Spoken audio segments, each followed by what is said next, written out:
Hi, and welcome back to the Persuaded Podcast. My name is Beth. I'm your host for today.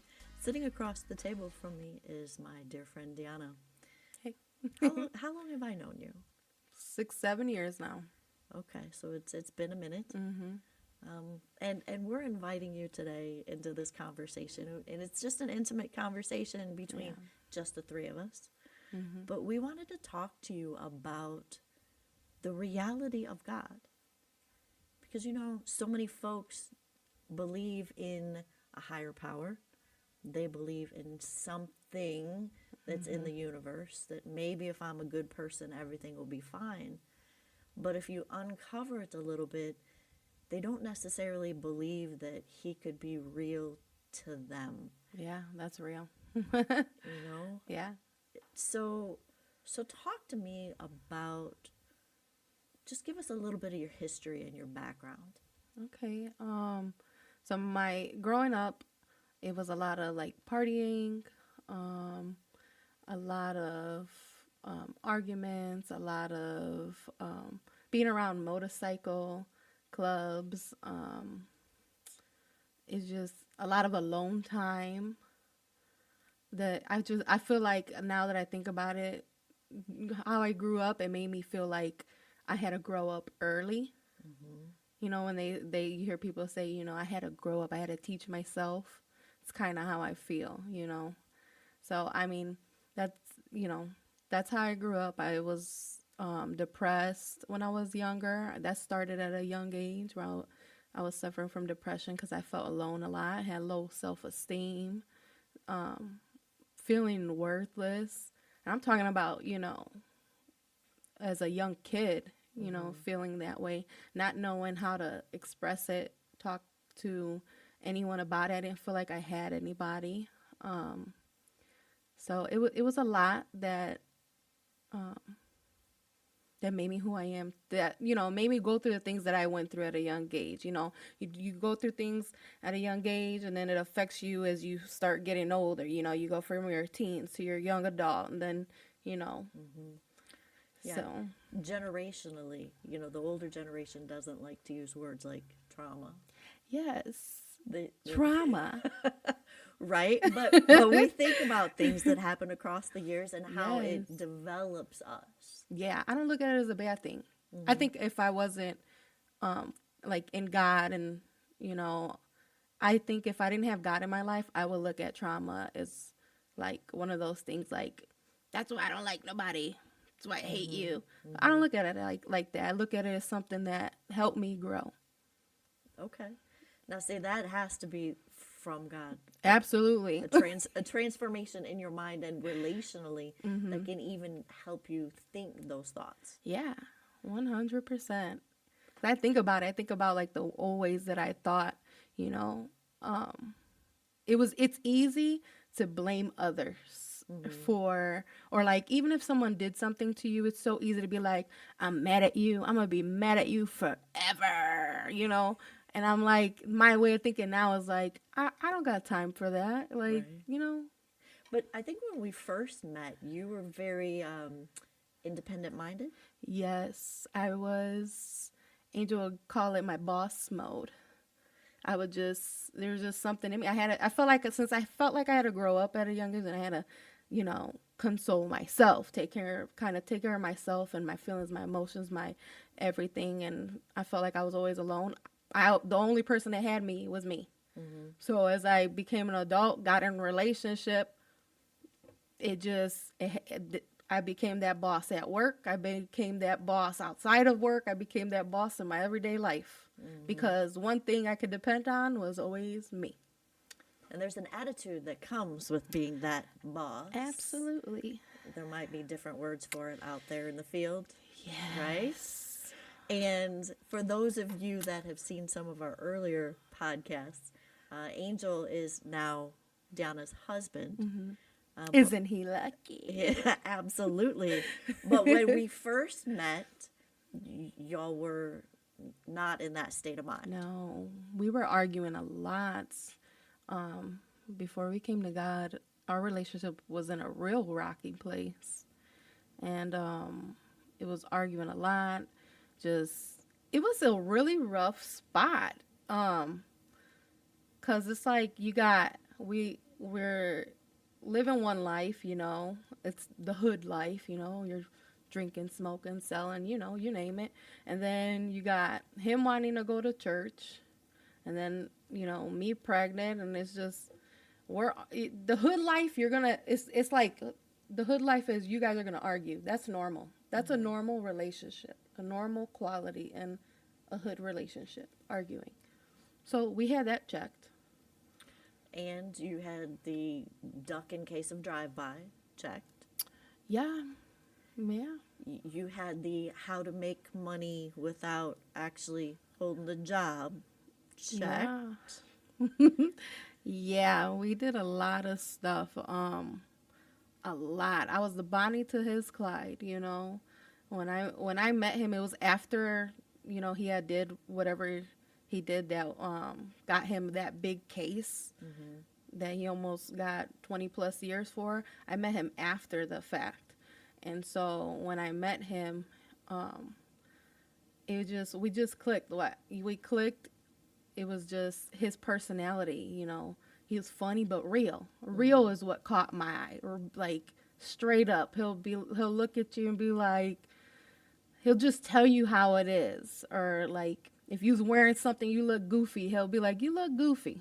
You're a pretty girl, but you look goofy.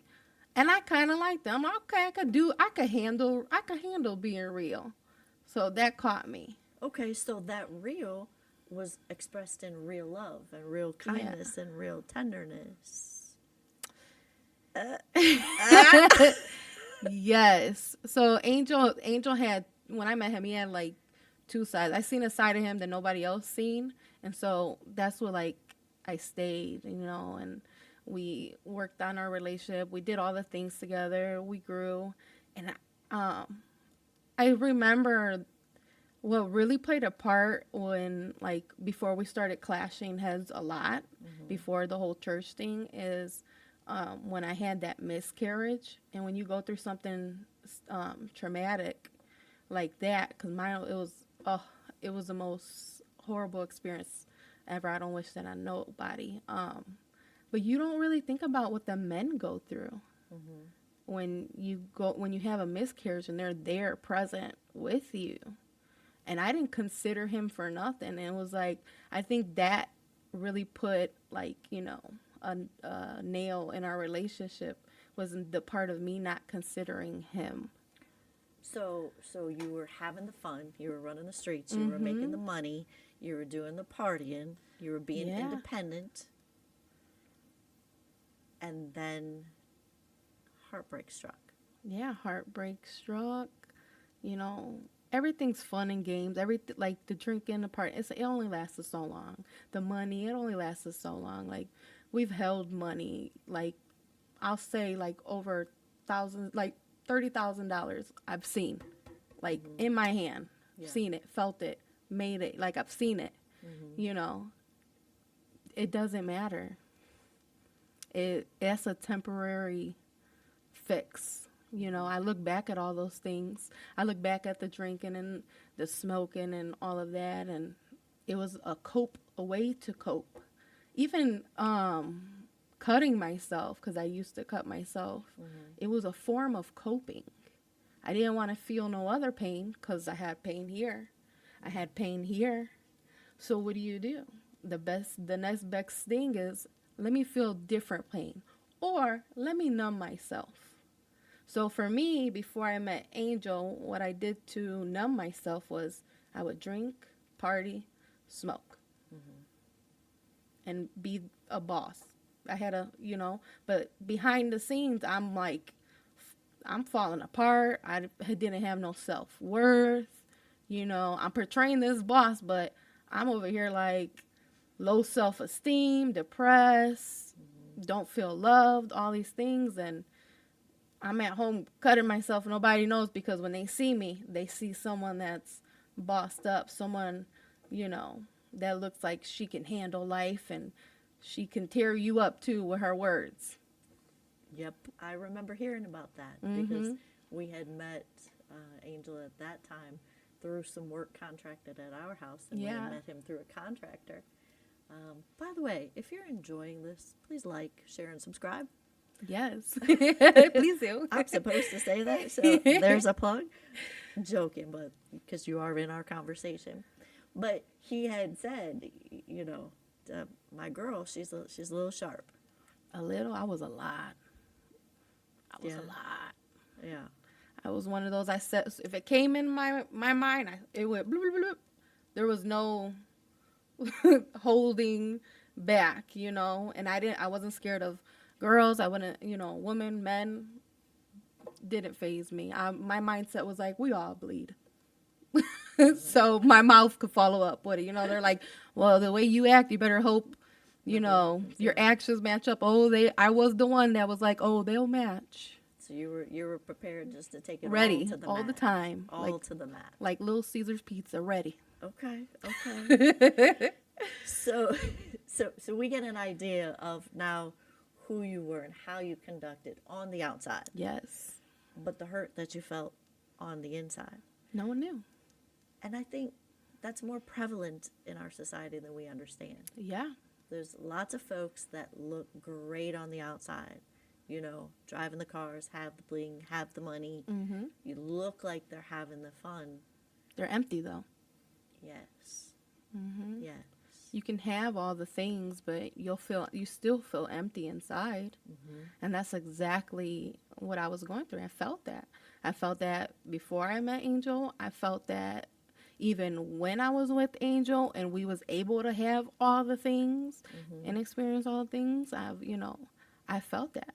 You even feel that you kind of feel it in your walk with God in the beginning when you're trying to balance, is this real? Is God for me? Kind of you kind of still have that in your head a little bit because it's something that it's always been there. And then coming to God is supposed to be different, so you kind of question.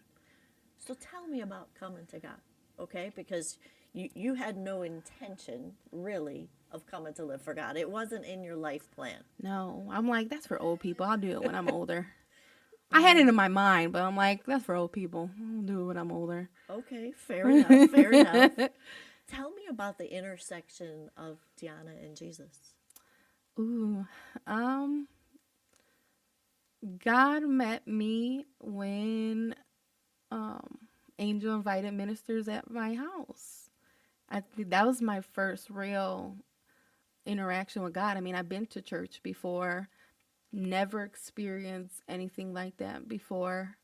I never experienced the realness of God. Like, you know, people could talk about, I know God, I believe in God, but have you had an experience with God? Right. And, you know, people look at me like, huh? Like, you know, but it's real. I've had that. That's good. So you're sitting on your couch and he invites these folks into your home. You were fresh off of a miscarriage, correct? Yes. Multiple? No, this was my first miscarriage Okay. so it was probably 2 years. It was 2 years after my miscarriage Okay. that I had gotten pregnant again. Okay. But it was still fresh because it was trauma for me. So I did a lot of mourning Yeah. for months. So And it wasn't public knowledge, right? This is something you and Angel dealt with in your own home, inside of your own hearts. yeah. So talk to me about what happened in that space. So I remember Angel always telling me he wanted to be a dad, and we ended up having a baby. Well, we ended up getting pregnant, and I remember I think it was like I was like I want to say 2 months into the pregnancy, but during that 2-month pregnancy, it was nothing but appointments, them checking me, and they would never say anything to me, but I knew something was wrong until it was my last appointment. And then they wanted me to take a pill, and they're like, it's your pregnancy isn't gonna be a good pregnancy. You might as well just stop it right here, take this pill, and you'll miscarry. And I'm like, no, because I grew up knowing about God, so I grew up knowing, God's not gonna give something to you that you can't handle and stuff, or if it's gonna happen, if it's for you, it'll happen. Like I've always heard sayings like that. I'm sure a lot of people have. And so we're like, you know, I was at the appointment. I'm like, I'm not gonna take the pill, because doctors can be wrong, Right. So I was like, no, it's all right. I'll go home. And a couple days pass after me going home. And I just remember, I'll never forget it. It was midnight. It was December 27th at midnight. And I had miscarried.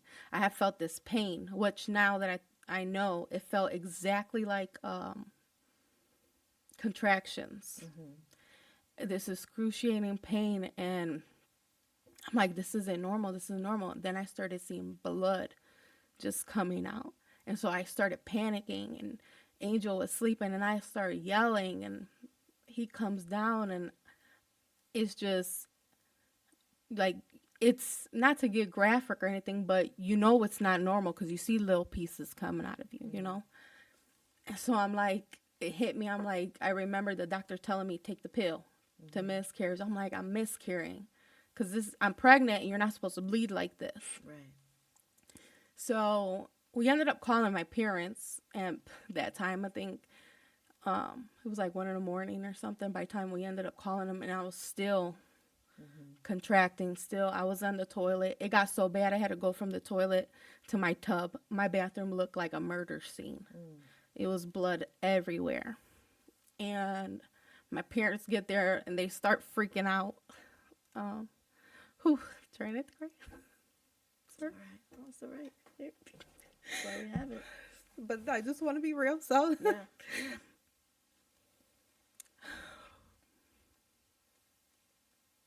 It's got you. I'm sorry. This is real life. When you ask, can God be real, and can he bring us through things, and can he change things? Yep. Sometimes I think you got to see into our real life first. Yep. And somebody out there might be, well, that's a little graphic, But when you're sitting in real life, It's ugly. It's dirty. yeah, It's not. yeah. It's things you don't want to talk about. It's the things that you keep hitting from people. I remember they came and they seen how it looked. It did look like a murder scene and all that, and it felt like hours I was there just miscarrying. And I remember when I felt a little better, still in pain, but a little bit better. I remember looking back to see Angel picking up pieces of the miscarriage, because it was in the shower, and it needed cleaned. And so he was doing that. And I just remember going upstairs, laying in bed, feeling destroyed. Destroyed because at the end of the day, there's always been a part of me that felt down, suffered from depression, felt unworthy, all these things. And, it's true. When you get pregnant, it's that hope. It brings you some kind of hope to bring something into this world and make it different. Give life to something and make that life different than what you had. So that goes through your mind when you find out you're pregnant.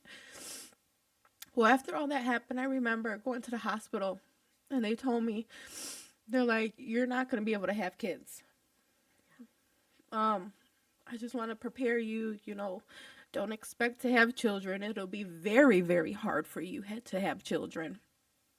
So don't have high hopes in that. And so that was that. And I just remember leaving that appointment feeling so defeated because, again, although I wasn't in church, I was brought up where I knew certain things. And I'm like, I can't even do the one thing that women were made for. Mm. We were put here for creation, and my Mm. body doesn't want to create. Mm. That destroyed me. Yeah. Yeah. It took a part of me. And if I felt worthless before, I was destroyed now. Mm. And it took me down a real dark place for months. There's times that I didn't want to leave the house. I would just stay in the dark. I didn't want to talk to nobody. I didn't talk to Angel. I didn't even care to ask him how he felt, what he was going through, how it affected him. It was months, Mm-hmm. maybe a year later, when I looked at him and I said, I never asked you Mm. if you were okay because I was so caught up with me and how I felt and how bad it hurt. I couldn't even think. I was so selfish in that moment because he didn't leave me behind. He experienced it with me from beginning to end. And I didn't care to think about him. I was so selfish. You know, you said something so key right there. He didn't leave you behind. Mm-hmm. And he was the first one to experience God. Mm-hmm. And when he did, he didn't leave you behind. No, he didn't. And I'm thankful, I look back at a lot of things, we had our ups and downs, and I'm so thankful that God saved our relationship, Mm-hmm. which brought two beautiful, healthy babies into this world Yeah. and, you know, allowed us to get married. Mm-hmm. I'm so thankful to go, to know that although we went through good and bad, that we came out on the other side and God's still not finished yet. I love that. I love that. When is there is there a moment in your life, because there's moments in all of our lives where we can touch certain things and go, right there is where the pivot point of my life changed. Do you have a moment where you say, right there is where God touched me, is where he filled me with his spirit, where he started me on a path of change, where life turned? Do you have a moment like that? Yeah, I had a moment like that was when I realized that when Angel looked at me after coming to church and he looked at me and he's like, I got to turn my life around. I can't sell drugs no more. I can't be a drug dealer. You know, I have to change my life. I have to accept my past. Mm-hmm. I have to turn myself in. I have to do these things and be the man that I'm supposed to be. That was a hard pill to swallow because what came with all that Mm-hmm. was a big burden on me. A heavy weight came on me Why? because if he didn't do if he didn't sell, if he wasn't a drug dealer, if he didn't do the things that he did, guess who had to make up for it? Mm-hmm. Me. Okay. I had to work so hard. I had to make sure bills were paid. I had to make sure, when we came to God, I was pregnant with Juju. So I had to make sure babies things were bought. I had to make sure, there was formula, Pampers, diapers. I had to make sure all these things happened. I had to make sure my husband, my boyfriend at the time, was able to separate himself Mm-hmm. from people from his past so he can walk in God's will for his life. So in that moment before God picked you up and brought you into the next space, you felt the pressure of, now he gets to be free, now he gets to be happy, Yeah. now he gets to be better, and now I have to carry everything? Yep. Is that how you felt? That's how I felt. It's like a bittersweet Mm-hmm. feeling because it's like I'm proud because I knew this is the man I always knew that you could have been, you can Mm-hmm. be. But it was bitter because I had to step up and do the imaginable, and I couldn't do it on my own. Ah, there it is. You couldn't do it on your own. No. And when I said back to earlier, Angel didn't leave you behind. Mm-hmm.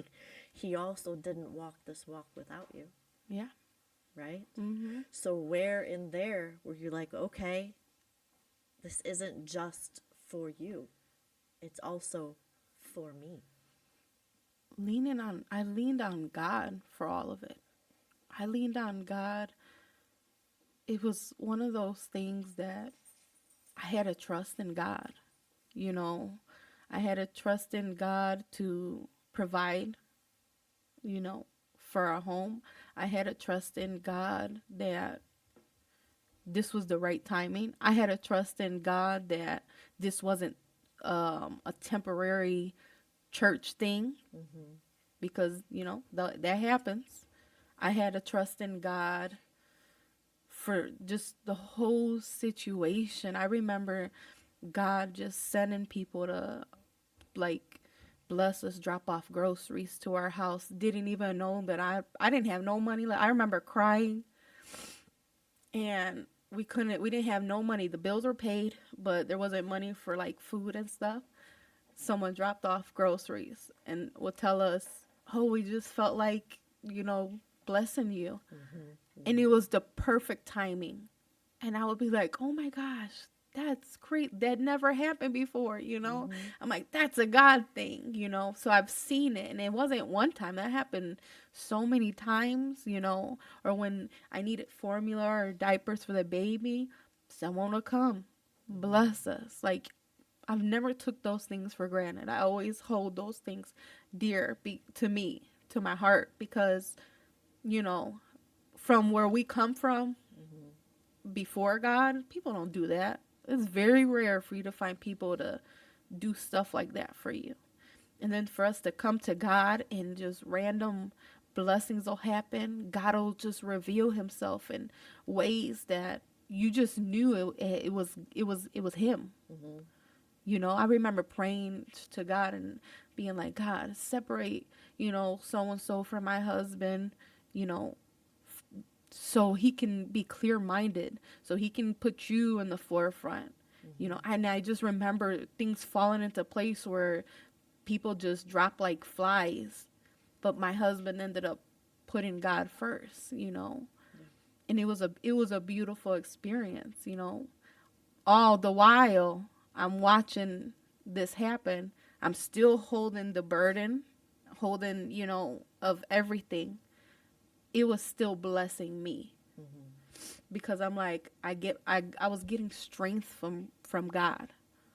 He was blessing me. He was taking care of us. Like, he stood on his word with me time and time again. Faithful, always faithful, even when we weren't. Always. And I would never forget it. There's so many things I can think of that this podcast will go on forever if I name them all. But he has always showed up and proved to us, like, I am here. I've always been here. I have not forsake you. I have you in my hand. I have in mind, what I have in mind for you is the best thing ever. And the world can't give it to you, only me. I love that. I love that. So, if you had a chance to talk to the 18-year-old you, because out there's a lot of 18-year-olds, 19-year-olds, 20-year-olds Yeah. that maybe think the street's all they got, Mm-hmm. or maybe think all they have is how they look or what they can do for someone else. What would you tell them?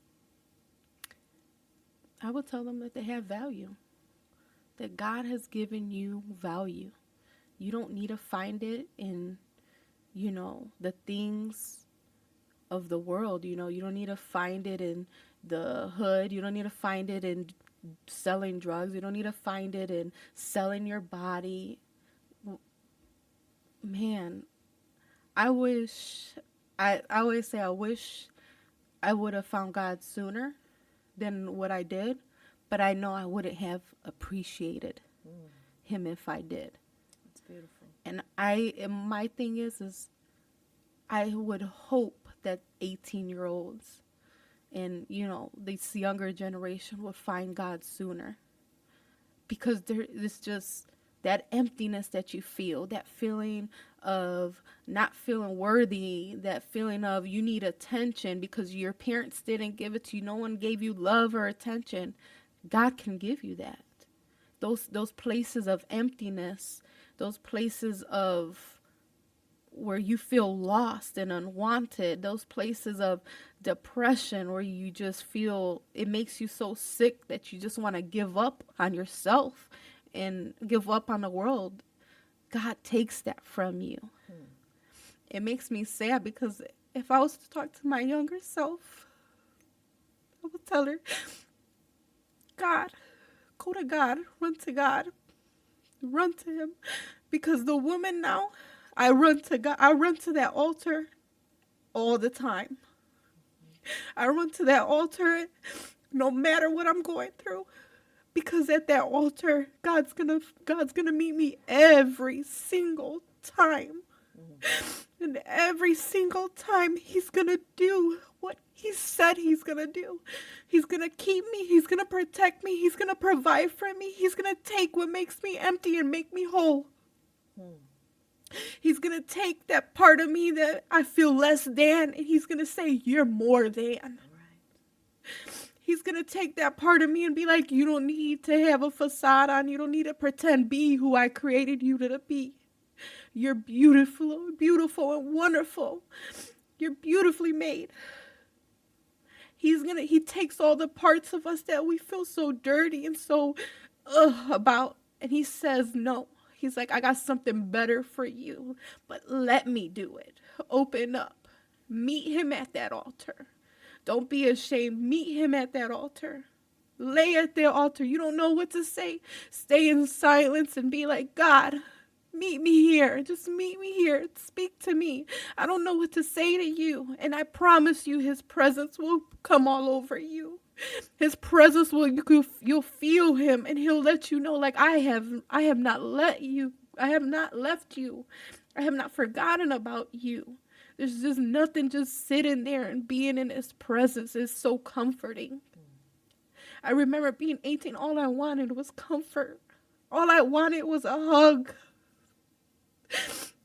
God can do that, God is real. When they say God is your best friend, he is.